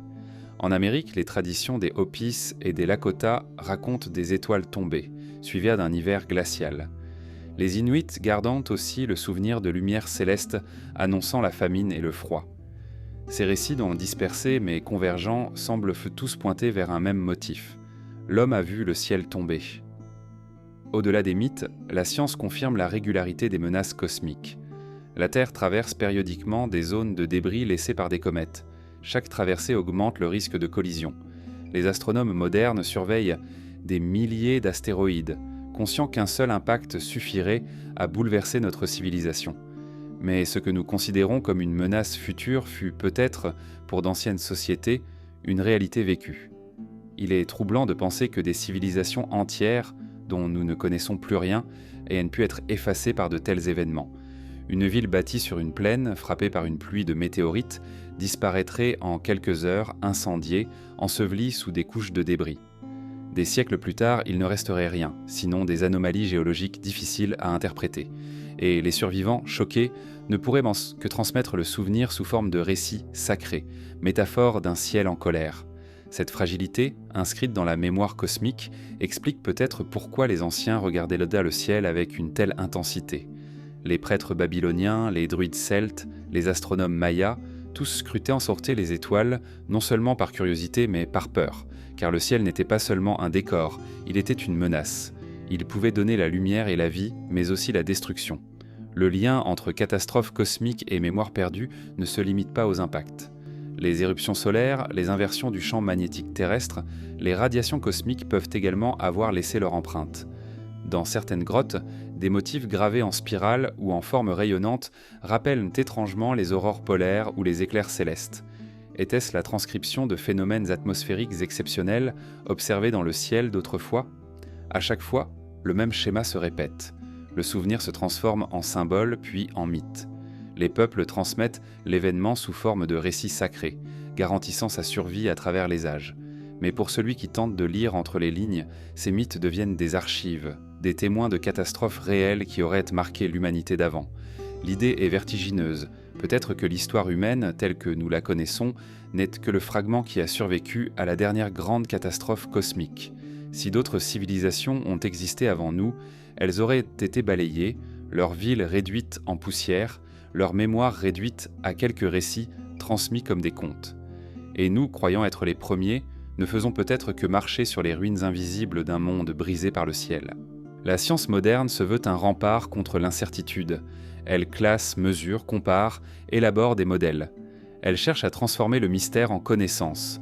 Pourtant, lorsqu'elle se penche sur certaines anomalies du passé, ces certitudes se fissurent. L'archéologie, la paléontologie, la géologie, toutes rencontrent parfois des énigmes qui ne s'intègrent pas dans le récit admis. Dans ces moments, la science hésite. Elle observe, mais ne conclut pas. Elle note, mais n'explique pas. C'est dans cet espace de doute que naît une atmosphère particulière entre fascination et inquiétude. Les fouilles archéologiques, par exemple, révèlent parfois des constructions qui semblent trop anciennes pour appartenir à la civilisation à laquelle on les attribue. À Tiahuanaco, dans les Andes boliviennes, certains blocs mégalithiques affichent une précision de taille qui étonne encore aujourd'hui. Les structures de Pumapunku, avec leur découpe en forme de H, parfaitement symétriques, paraissent presque mécaniques. Les archéologues s'accordent à dire que le site fut bâti par la civilisation Tiwanaku, mais certains blocs semblent antérieurs, comme hérités d'un peuple oublié. La science observe, décrit, mais hésite à aller plus loin. De même, l'apparition soudaine de certaines innovations trouble les chercheurs. L'écriture, en Mésopotamie comme en Égypte, surgit presque d'un coup, déjà structurée. On attendrait une lente évolution de pictogrammes rudimentaires vers des systèmes complexes, mais les traces intermédiaires manquent. Le même phénomène se retrouve dans l'urbanisme. Les cités de Mohenjo-Daro et Harappa semblent apparaître toutes faites, avec des plans géométriques, des égouts, des habitations organisées. Comme si la mémoire d'un savoir antérieur avait brusquement ressurgi sans que nous puissions identifier son origine. La science hésite aussi devant certaines traces impossibles. En 1968, au Mexique, une empreinte de pied humain fut découverte dans une couche de pierre datée de plusieurs millions d'années. Les géologues contestent cette interprétation, arguant d'érosion ou de formation naturelle, mais l'écho de cette découverte persiste. D'autres anomalies, comme des outils de pierre trop anciens ou des restes humains datés de dizaines de milliers d'années de plus que prévu, obligent parfois à corriger les chronologies officielles. Mais souvent, lorsqu'une découverte dérange trop, elle est classée, mise de côté, en attendant des preuves plus solides. Il ne s'agit pas d'une conspiration, mais d'une prudence. La science avance avec méthode, et cette méthode rejette l'exception tant qu'elle n'est pas confirmée. Mais cette prudence parfois se transforme en silence. Les anomalies demeurent, sans explication, flottant dans un entre-deux, où ni l'orthodoxie ni l'hérésie n'osent de s'aventurer. Le champ des mythes est un autre terrain où la science hésite. Les récits de déluges universels, présents sur tous les continents, sont longtemps restés considérés comme de simples histoires symboliques. Pourtant, la géologie confirme aujourd'hui que la fin de la dernière glaciation provoqua des montées brutales des mers, capables d'engloutir des territoires immenses. Les mythes n'étaient peut-être pas de simples inventions, mais des mémoires fragmentaires de catastrophes réelles. La science, ici, oscille. Elle ne peut valider pleinement le mythe, mais elle ne peut plus le rejeter totalement. Dans le domaine de l'astronomie ancienne, l'hésitation est encore plus marquée. Comment expliquer la précision des alignements de monuments tels que Stonehenge, les pyramides d'Égypte ou les temples mayas? Les bâtisseurs semblaient en reconnaître des cycles astronomiques complexes, parfois calculés sur des milliers d'années. Or, ces connaissances supposent des observations accumulées bien au-delà de la durée de vie d'une seule civilisation. La science officielle admet la prouesse, mais se refuse à conclure que ces peuples possédaient un savoir oublié. Elle préfère y voir une accumulation empirique sans théorie consciente. Peut-être, mais le doute persiste. Les hésitations de la science ne sont pas seulement techniques, elles sont philosophiques. Car reconnaître la possibilité d'une civilisation antérieure ou d'un savoir disparu bouleverserait l'ensemble du récit humain. L'histoire n'est pas seulement un champ de recherche, elle structure notre identité. Dire que nous ne sommes pas les premiers, que d'autres mondes humains ont existé avant nous, serait admettre que notre place n'est pas unique. La science, par prudence, s'en tient donc à ce qui peut être démontré. Mais les fissures demeurent, et certains chercheurs indépendants s'y engouffrent. Parfois, la science finit par rattraper ce qu'elle avait hésité à admettre. Il y a quelques décennies encore, on pensait que la migration des premiers hommes modernes hors d'Afrique datait de 40 000 ans. Puis des découvertes ont repoussé cette date à 60 000, puis à 100 000 ans. Chaque nouvelle trouvaille révèle un passé plus ancien que ce que l'on croyait. Peut-être que, demain, d'autres découvertes repousseront encore les limites, dévoilant des pans entiers de l'histoire effacée. La science hésite aussi face à l'absence, car ce que nous ne voyons pas est parfois plus troublant que ce que nous voyons. Si des civilisations avaient existé il y a 50 000 ans, que resterait-il ? le bois, l'argile, le métal se décomposent. Même nos gratte-ciel, laissés à l'abandon, s'effondreraient en quelques siècles. En 10 000 ans, il ne resterait presque rien de visible. Seules quelques anomalies géologiques, quelques fragments résistants pourraient en survivre. Comment, dans ces conditions, distinguer la trace d'une civilisation oubliée d'un hasard de la nature ? La science, face à ce vide, hésite, incapable de trancher. Ce doute, pourtant, est précieux, car il ouvre une brèche dans notre certitude. Là où la science hésite, le mystère s'installe. Non pas comme une explication définitive, mais comme un rappel. Le passé est plus vaste que nos livres, plus complexe que nos modèles. Peut-être que nous n'avons encore vu qu'une partie de ce qui a existé. Peut-être que nos archives, nos chronologies, nos certitudes ne sont que des fragments d'une histoire bien plus ancienne. C'est dans cette hésitation que réside la force du mystère. Car la science, en refusant d'affirmer ce qu'elle ne peut prouver, nous laisse face à l'inconnu. Et cet inconnu nous invite à regarder différemment les pierres, les mythes, les anomalies, non plus comme des erreurs, mais comme des portes entr'ouvertes.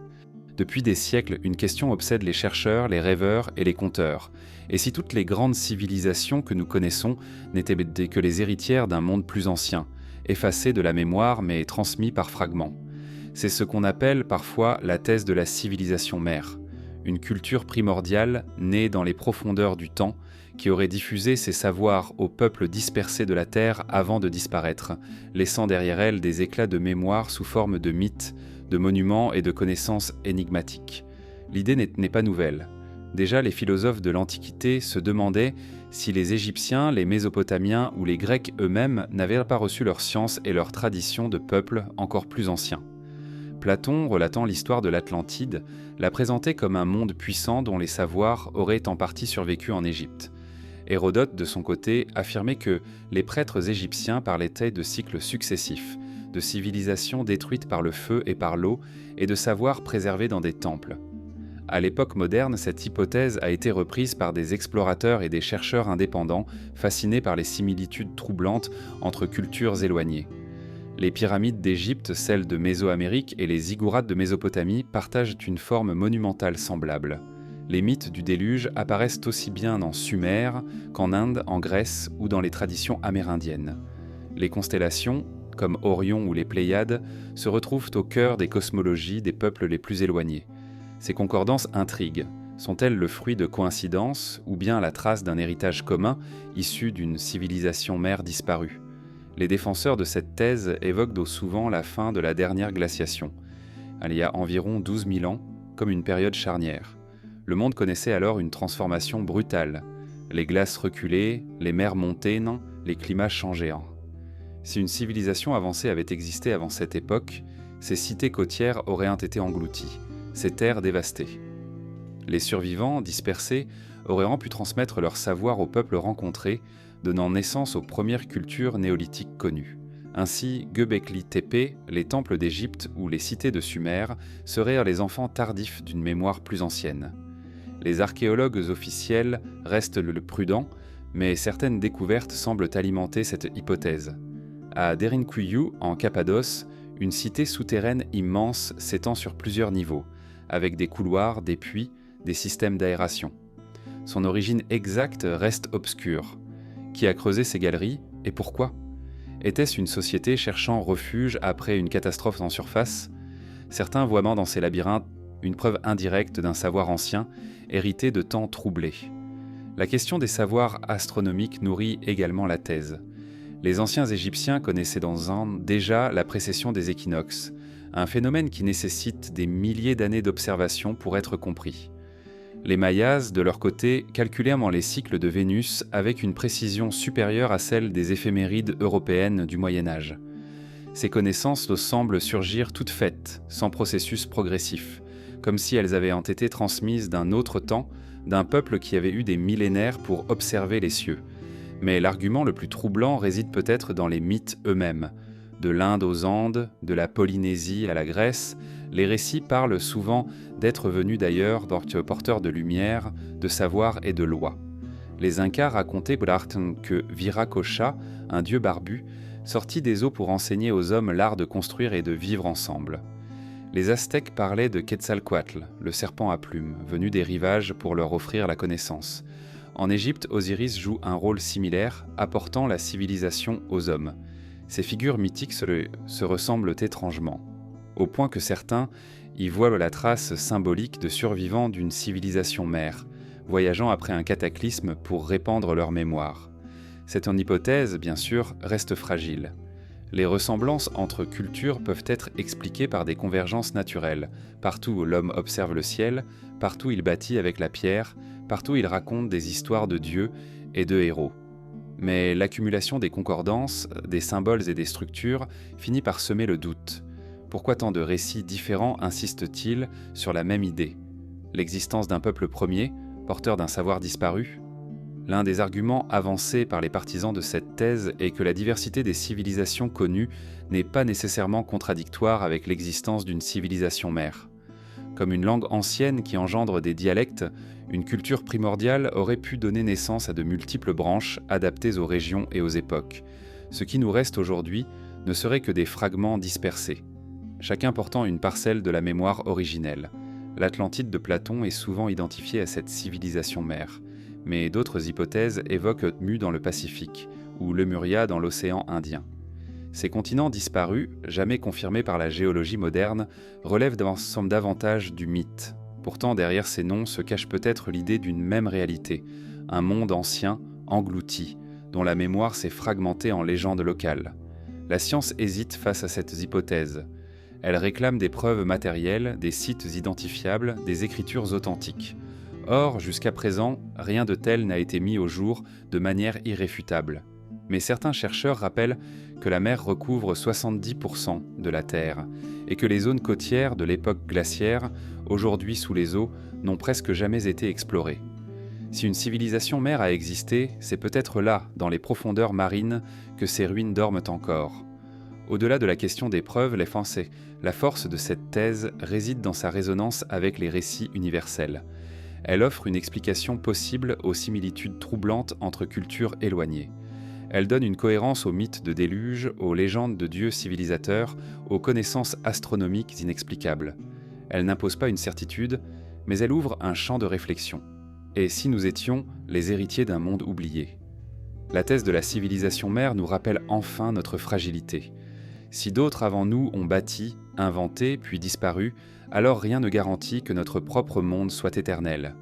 Nos gratte-ciel, nos satellites, nos réseaux pourraient être effacés à leur tour, ne laissant que quelques fragments dispersés.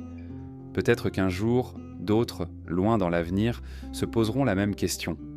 Qui étaient-ils, ces anciens, et que leur devons-nous ? Depuis plus de 2 millénaires, le nom d'Atlantide flotte comme une ombre sur la mémoire humaine. Ni tout à fait mythe, ni tout à fait histoire, il appartient à cette zone incertaine, où les récits semblent trop précis pour être de simples fables, mais trop insaisissables pour être pleinement confirmés. C'est Platon, au IVe siècle avant notre ère, qui le premier consigna l'histoire dans ses dialogues Timée et Critias. Selon lui, les prêtres égyptiens racontèrent à Solon l'existence d'une île immense, située au-delà des colonnes d'Hercule, c'est-à-dire au-delà du détroit de Gibraltar. Une puissance riche, organisée, dotée de temples splendides et d'une flotte redoutable, mais engloutie en une seule nuit par la mer. Ce récit a marqué l'imaginaire comme peu d'autres. D'abord parce qu'il est raconté par un philosophe respecté, dont la parole porte une autorité particulière. Ensuite parce que le texte mêle des détails étonnants. Dimension de l'île, organisation politique, description architecturale. Ce n'est pas un mythe vague, mais un récit structuré, comme si Platon consignait une mémoire transmise. Pourtant, il affirme aussi que cette histoire lui sert d'allégorie pour parler de la corruption et du destin des sociétés. Alors l'Atlantide est-elle un symbole philosophique ou la trace d'un souvenir réel ? Les hypothèses abondent.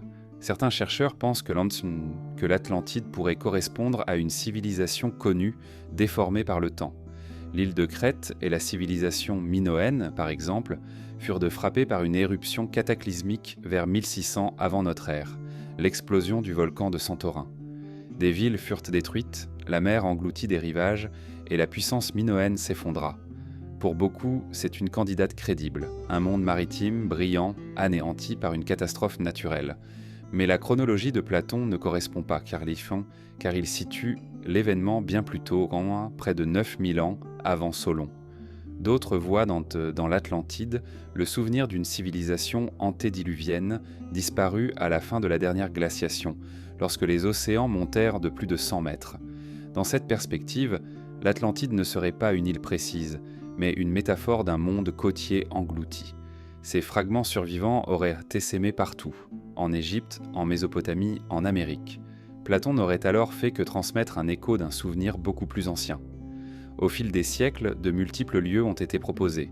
Les Açores, les Canaries, l'Islande, l'Irlande, l'Antarctique, les Caraïbes, Cuba, l'Andalousie et même l'Amérique précolombienne.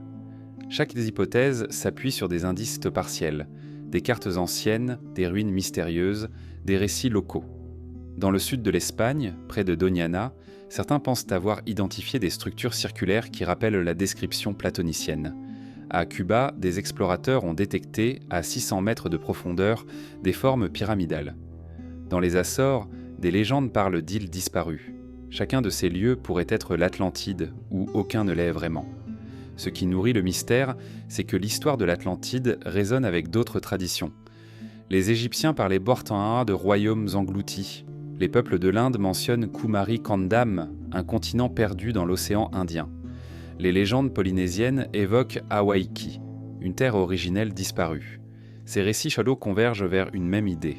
La mer a pris des mondes entiers et les peuples gardent le souvenir de ces pertes sous forme de mythes. Atlantide est devenue, au-delà du texte de Platon, le symbole d'une possibilité, celle qu'une civilisation brillante ait existé avant les nôtres, puis ait été effacée par un cataclysme. C'est pourquoi son nom revient sans cesse dans les livres, les films, les rêves. Ce n'est pas seulement un lieu hypothétique, mais une question ouverte. Que savons-nous vraiment de ce qui précéda notre histoire ? Certains chercheurs alternatifs, comme Ignatius Donnelly au XIXe siècle, firmant de l'Atlantide la source de toutes les civilisations connues. Selon lui, les Égyptiens, les Mayas, les Incas, les Grecs, tous auraient hérité d'Atlantide, leur savoir et leurs mythes. D'autres, comme Graham Hancock, y voient une métaphore d'une civilisation mondiale oubliée, détruite par les bouleversements climatiques à la fin du Pléistocène. La science officielle rejette ces hypothèses, faute de preuves matérielles. Mais elles persistent car elles répondent à une intuition profonde, l'idée que nous ne sommes pas les premiers. Le trouble vient aussi de la précision du récit de Platon. Il ne parle pas seulement d'une île, mais d'une organisation politique, de temples gigantesques, de canaux circulaires, de lois, de guerres. C'est une description d'un monde complet, pas un simple mythe symbolique. Si Platon avait voulu inventer une allégorie, pourquoi aurait-il donné tant de détails concrets jusqu'aux dimensions des murailles ? C'est ce qui pousse certains à croire qu'il transmettait un souvenir réel, reçu de traditions plus anciennes. Mais le plus fascinant dans l'Atlantide, ce n'est peut-être pas la question de son existence, mais celle de son effacement. Car qu'elle ait été réelle ou non, elle incarne le destin de toutes les civilisations. La chute. Une société brillante, avancée, mais détruite par son orgueil et par la nature. Un monde entier, réduit à un nom et à un récit. Atlantide, qu'elle soit un lieu ou une idée, est le miroir de notre propre fragilité. Aujourd'hui encore, des siculés et des équipes fouillent les fonds méchants marins, scrutent les cartes, comparent les textes, mais l'Atlantide demeure insaisissable. Peut-être est-ce là sa vraie puissance, rester entre le réel et l'imaginaire, entre le mythe et l'hypothèse. Assez concrète pour nourrir les recherches, assez mystérieuse pour ne jamais se laisser enfermer. Ainsi, chaque fois que l'on prononce son nom, on convoque à la fois la nostalgie d'un âge perdu et l'intuition d'un savoir effacé. Atlantide n'est pas seulement une île engloutie, elle est une énigme, un rappel que l'histoire humaine n'est pas close, qu'elle contient encore des gouffres d'oubli et que peut-être derrière les vagues et les sables dort encore la mémoire d'un monde plus ancien que le nôtre. Partout sur la Terre, les pierres se dressent, elles s'alignent en cercle, s'empilent en pyramides, s'enchâssent en murailles colossales. Certaines de ces structures sont bien comprises, datées, attribuées à des cultures précises. Mais d'autres, plus anciennes ou plus énigmatiques, défient encore nos certitudes. Ces mégalithes, trop lourds pour être déplacés par des mains humaines sans technologie sophistiquée, trop précis pour être l'œuvre de tâtonnements rudimentaires, semblent appartenir à une mémoire commune, inscrite dans la pierre, bien avant que l'histoire ne s'écrive. En Europe, Stonehenge est le plus célèbre de ces monuments. Un cercle de pierres massives, dressé sur la plaine du Wiltshire, aligné avec le solstice d'été. Officiellement, il fut érigé entre 3000 et 2000 avant notre ère par des communautés néolithiques. Pourtant, les blocs, certains pesant plus de 25 tonnes, furent transportés sur des dizaines de kilomètres. Comment ces peuples, sans roues ni métal, ont-ils pu accomplir une telle prouesse ? La précision des alignements astronomiques, la complexité du plan, donnent à Stonehenge une aura qui dépasse celle d'un simple monument funéraire ou rituel. C'est comme si les bâtisseurs avaient voulu graver dans la pierre une connaissance cosmique, un lien entre le ciel et la terre. Mais Stonehenge n'est qu'un exemple parmi d'autres. En Bretagne, les alignements de Carnac s'étendent sur plusieurs kilomètres, avec des centaines de menhirs dressés en files rigoureuses. Leur fonction reste inconnue. Observatoire céleste, calendriers agricoles, centres de culte, aucun consensus ne s'impose. Ce qui frappe, c'est leur répétition. Partout, de l'Europe à l'Asie, de l'Afrique à l'Amérique, des peuples séparés semblent avoir ressenti le besoin d'ériger ces pierres colossales, de les aligner selon des schémas mystérieux. En Amérique du Sud, les pierres prennent des proportions encore plus vertigineuses. À Sacsayhuaman, au Pérou, les murailles cyclopéennes s'emboîtent avec une précision stupéfiante. Les blocs, certains de plusieurs dizaines de tonnes, épousent des formes polygonales complexes, taillées comme si elles avaient été moulées. Aucun mortier, aucune colle, seulement l'ajustement parfait. Les Incas, auxquels on attribue le site, étaient de grands bâtisseurs, mais même leurs descendants admettaient que ces murailles existèrent avant eux. Les chroniqueurs espagnols rapportaient que les Incas parlaient d'un peuple plus ancien, capable de déplacer les pierres par des moyens oubliés. Encore plus mystérieux est Pumapunku, à proximité de Tiahuanaco. Là, des blocs gigantesques présentent dans des angles droits parfaits, des encoches, des perforations régulières, ils ressemblent à des pièces d'un puzzle géant, comme si la pierre avait été usinée avec une technologie de type industriel. Officiellement, le site date d'environ 1500 ans, mais certains blocs semblent plus anciens, comme hérités d'un autre temps. Devant ces formes, la question surgit inévitablement. Comment ? À l'autre bout du monde, en Égypte, les pyramides de Gizeh continuent d'ensemble de hanter l'imaginaire. La Grande Pyramide, avec ses 2,3 millions de blocs, pèse des millions de tonnes au total. Sa base est orientée avec une précision astronomique. Ses proportions intègrent des rapports mathématiques subtils. L'archéologie attribue ses prouesses aux pharaons de l'Ancien Empire et aux milliers d'ouvriers mobilisés. Mais certains détails intriguent. La perfection des joints, l'absence d'inscription explicative, l'impression qu'il s'agit moins d'un tombeau que d'un monument à la connaissance. Les pyramides, comme d'autres mégalithes, semblent être des livres de pierre, inscrivant un savoir dans une matière destinée à traverser les âges. Dans l'océan Pacifique, les îles conservent elles aussi des énigmes. À l'île de Pâques, les Moai, statues monumentales au visage impassible, défient l'imagination. Certaines pèsent plus de 80 tonnes. Comment furent-elles déplacées et érigées par une société isolée, sans grandes ressources ? Les légendes locales parlent de mana, une force mystérieuse, une énergie capable de mouvoir les pierres. Là encore, le souvenir d'un savoir perdu se cache peut-être derrière la légende. À Malte, les temples mégalithiques de Gantija, vieux de plus de 5000 ans, sont parmi les plus anciennes structures monumentales connues. Leurs blocs massifs furent empilés bien avant Stonehenge. La tradition locale attribuait leur construction à des géants. Ce motif revient ailleurs, dans les récits bibliques des Néphilim, dans les traditions nordiques des Jötnar, dans les contes africains ou polynésiens. Partout, les mégalithes sont associés à des êtres démesurés, comme si l'imagination humaine, incapable d'expliquer leur origine, les avait confiés à des créatures hors du commun. Ces monuments, dispersés à travers le globe, posent une question essentielle. Pourquoi tant de peuples différents ont-ils ressenti le besoin d'ériger ces pierres colossales ? Est-ce une coïncidence, une convergence naturelle de l'esprit humain ? Ou bien la trace d'un héritage commun, diffusé depuis une source plus ancienne, une civilisation mère dont nous aurions perdu le nom ? Certains chercheurs suggèrent que les mégalithes ne sont pas seulement des monuments religieux, mais aussi des marqueurs astronomiques et géographiques. Stonehenge, Karnak, Gizeh, Tiahuanaco, tous présentent des alignements avec le soleil, la lune ou certaines étoiles, comme si les bâtisseurs voulaient ancrer leurs monuments dans le temps cosmique, relier la Terre au ciel. Cette obsession universelle pour l'astronomie, gravée dans la pierre, pourrait être le signe d'un savoir partagé, d'une tradition transmise à travers les âges. Ce qui frappe surtout, c'est la permanence. Les mégalithes survivent aux guerres, aux famines, aux civilisations elles-mêmes. Les peuples qui les ont bâtis disparaissent, mais les pierres restent. Elles deviennent alors des énigmes pour ceux qui viennent après, des témoins muets d'un monde oublié. Ainsi, les Incas, les Maltais, les Polynésiens eux-mêmes héritèrent déjà de monuments plus anciens qu'ils interprétaient à leur manière. La mémoire se perd, mais la pierre demeure, gardienne silencieuse du mystère. Ces structures semblent nous dire que la fragilité de la mémoire humaine n'est pas une fatalité. Quelqu'un autrefois a voulu inscrire une connaissance ou un message dans la matière la plus durable qui soit. Mais quel était ce message ?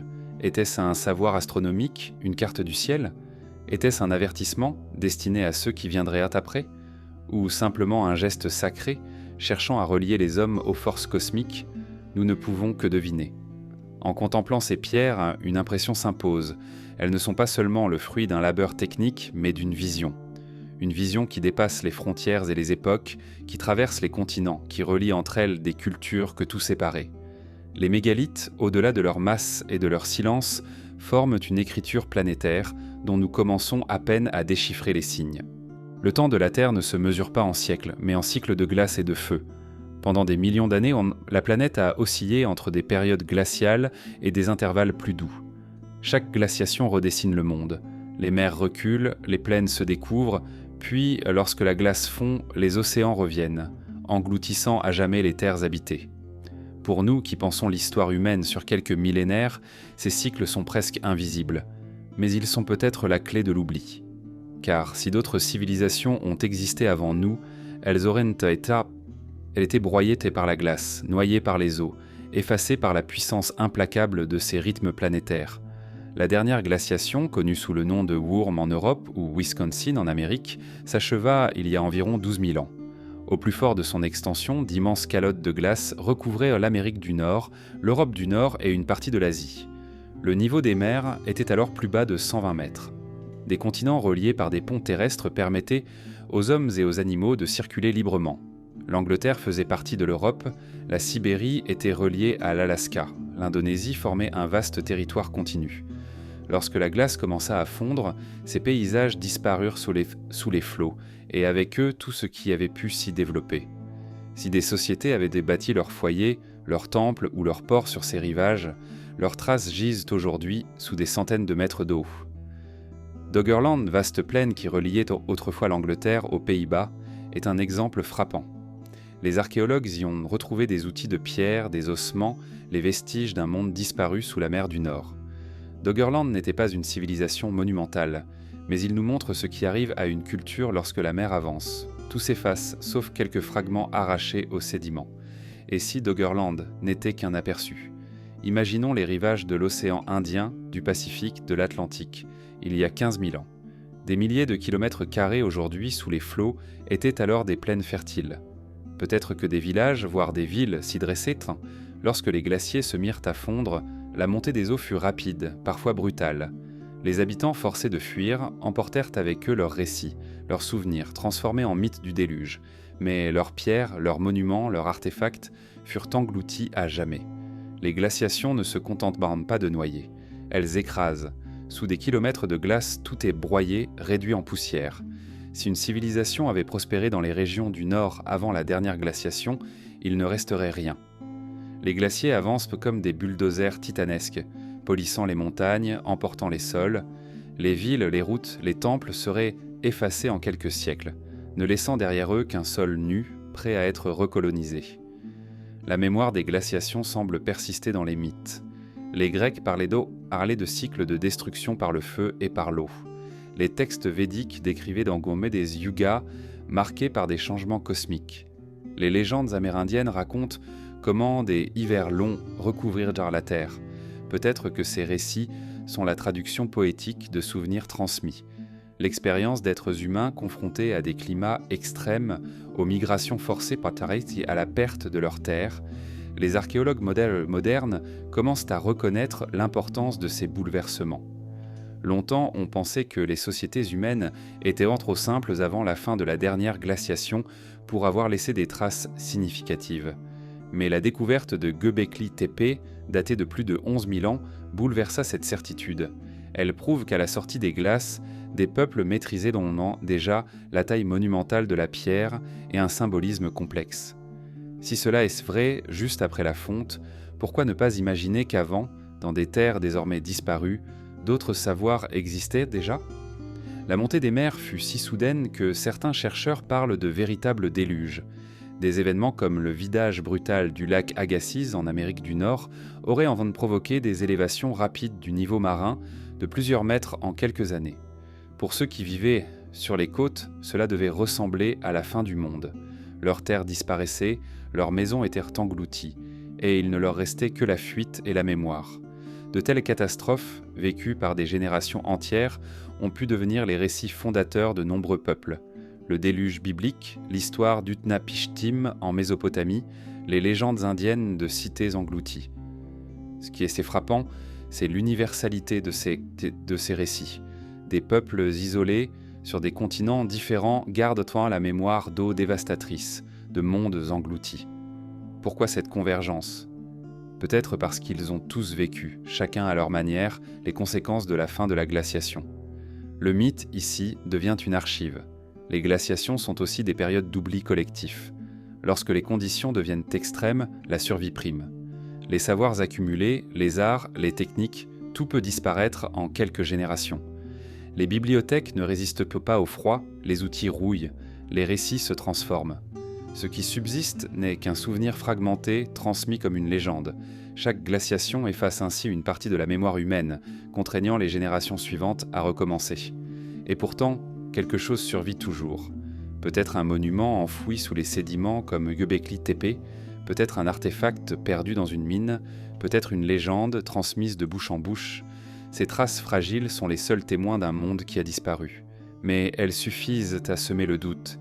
Et si nous n'étions pas les premiers ? Le rôle des glaciations dans l'oubli est donc double. Elles effacent physiquement les traces en broyant et en submergeant, mais elles effacent aussi mentalement en forçant les hommes à se concentrer sur la survie, en reléguant les récits anciens au rang de mythes. Le temps, la glace et l'eau conspirent ensemble pour recouvrir le passé. Lorsque l'on contemple les calottes polaires actuelles, on peut imaginer les mondes disparus qu'elles recèlent. Sous l'Antarctique, sous le Groenland, peut-être dorment encore des traces effacées. Mais nous n'avons pas accès à ces archives gelées, et peut-être ne les aurons-nous jamais. C'est ce qui rend le mystère si tenace. Il est caché sous des kilomètres de glace dans des profondeurs océaniques inaccessibles. Ainsi les glaciations apparaissent comme les véritables gardiennes du secret. Elles façonnent la Terre, mais elles sculptent aussi notre mémoire. Elles décident de ce qui survit et de ce qui disparaît. Et à travers elles, l'histoire humaine pourrait bien être plus ancienne, plus riche, plus complexe que ce que nous croyons. Les mots sont les gardiens invisibles de la mémoire. Avant la pierre, avant la roue, avant les temples, les hommes ont inventé des signes pour transmettre ce qui ne pouvait se dire à voix nue. Pourtant, beaucoup de ces langages ont disparu, effacés par le temps, laissant derrière eux des inscriptions muettes, des symboles gravés qui semblent attendre une oreille capable d'en saisir le secret. Ces écritures énigmatiques sont comme des voix éteintes qui, malgré leur silence, continuent d'interroger. Qui les a tracées et que voulait-il nous dire ? La plus ancienne de ces énigmes se trouve dans la vallée de l'Indus. Mohenjo-Daro et Harappa, cités d'un peuple aujourd'hui oublié, abritent des milliers de petites tablettes couvertes de signes. Ce que l'on appelle l'écriture de l'Indus demeure indéchiffrable. Les symboles, gravés sur des sceaux et des poteries, semblent déformer un langage, mais leur brièveté empêche toute traduction. Aucune pierre de rosette n'est venue en révéler la clé. Était-ce une langue complète ou seulement un système de marques rituelles ? Les archéologues hésitent, mais ce qui frappe, c'est l'impression d'un langage effacé, comme si les mots eux-mêmes avaient en choisi le silence. Dans l'île de Pâques, au cœur du Pacifique, une autre écriture mystérieuse défie les chercheurs, le rongo-rongo. Gravé sur des tablettes de bois, ce système de glyphes semble raconter des histoires ou des généalogies. Mais la mémoire de sa lecture s'est perdue avant que les premiers Européens ne s'y intéressent. Aucun habitant de l'île ne savait plus le déchiffrer. Ainsi, les tablettes rongo-rongo reposent aujourd'hui comme des livres fermés à jamais, témoins d'une tradition éteinte. L'Europe, elle aussi, conserve ses ombres écrites. Les signes de Vincha, retrouvés dans les Balkans et datés de plus de 6000 ans, précèdent les écritures sumériennes. Gravés sur des poteries, des figurines, des tablettes d'argile, ils ressemblent à un alphabet primitif. Certains y voient les samsars en envoient les prémices d'un langage structuré, d'autres une simple décoration. Mais leur ancienneté trouble. Si c'était bien une écriture, alors notre chronologie de l'invention des mots tracés devrait être révisée. L'Amérique précolombienne n'est pas en reste. Les Olmecs, peuple mystérieux, laissèrent en derrière eux des glyphes dont la signification échappe encore. Les Mayas, eux, inventèrent un système complexe que l'on commence seulement à comprendre. Mais avant eux, d'autres signes, d'autres symboles semblent avoir existé, comme si une tradition écrite plus ancienne avait été effacée. Les écritures perdues un texte fascine parce qu'elles ne sont pas seulement des dessins, elles sont des voix. Chaque signe représente une pensée, une histoire, un fragment d'existence. Les contempler sans pouvoir les comprendre, c'est comme entendre un murmure derrière un mur, un appel que l'on ne peut saisir. Elles rappellent que la mémoire humaine n'est jamais assurée, qu'un simple oubli peut transformer un texte vivant en énigme éternelle. Mais il existe aussi des inscriptions qui déroutent par leur caractère hors du temps. L'exemple le plus troublant est celui du disque de Phaistos retrouvé en Crète. Ce disque d'argile porte une série de symboles en spirale imprimés avec des sceaux comme une forme d'imprimerie primitive. Aucun autre document similaire n'a été découvert. Sa signification reste inconnue. Était-ce un texte religieux, un message codé, ou l'unique survivant d'une tradition disparue? Dans les Andes, des chercheurs se penchent sur les quipus, ces cordelettes nouées utilisées par les Incas. Officiellement, elles servaient à enregistrer des comptes et des recensements. Mais certains pensent qu'elles pouvaient aussi contenir des récits narratifs, une véritable écriture non pas tracée mais tissée. Si tel était le cas, alors des bibliothèques entières de mémoire pourraient avoir existé sous cette forme fragile, détruite à la conquête espagnole. Le langage ici aurait été littéralement effacé en brûlant des cordes. L'énigme ne se limite pas aux écritures disparues. Certaines langues nous sont connues, mais leur origine interroge. Le sumérien, première langue écrite attestée, n'appartient à aucune famille linguistique. Elle surgit comme un isolat, sans parenté claire. D'où venait-elle? Était-elle l'héritage d'un peuple plus ancien, porteur d'un langage qui s'est perdu ailleurs? Cette étrangeté se répète avec d'autres langues anciennes, comme l'étrusque en Italie ou l'élamite en Perse, qui semblent avoir jailli d'un horizon oublié avant de s'éteindre. Ces langues, ces écritures dessinent un paysage d'ombre. Elles apparaissent, brillent un instant, puis disparaissent en laissant derrière elles seulement des signes muets. Pourtant, dans leur silence, elles continuent de nous interroger. Car écrire, c'est vouloir durer. C'est inscrire la pensée dans la matière pour qu'elle survive au temps. Que devient une civilisation quand ses mots meurent? Que reste-t-il d'elle si ces récits deviennent indéchiffrables? Il est possible que, parmi les écritures énigmatiques que nous possédons, certaines soient les héritières d'un passé beaucoup plus ancien. Des peuples effacés auraient transmis leurs symboles à d'autres qui les auraient adaptés, modifiés, réutilisés. Ainsi, une écriture pourrait être un palimpseste, la superposition de mémoires successives. Chaque signe contiendrait des strates de sens, comme une pierre sédimentaire. Dans certaines traditions, on dit que le langage originel des hommes s'est perdu. Dans la Bible, l'histoire de la tour de Babel raconte la fragmentation des langues comme une punition divine. Mais peut-être n'est-ce qu'une métaphore d'un processus réel? Des civilisations disparues ont vu leur mémoire se briser, leurs mots se disperser en fragments incomplets. Nous vivons encore avec ces éclats, incapables de reconstituer l'unité première. Le mystère des écritures perdues ne réside pas seulement dans leur absence de traduction, mais dans ce qu'elles révèlent de notre ignorance. Nous croyons connaître notre passé, mais voici des voix muettes qui nous rappellent que de vastes pans de mémoire nous échappent encore, et peut-être que ces signes gravés dans la pierre, dans l'argile ou sur le bois sont les ultimes témoins de civilisations dont nous ne savons rien. Lorsqu'on contemple un sceau de l'Indus, une tablette rongo-rongo, un symbole de Vincha, on ressent une étrange proximité.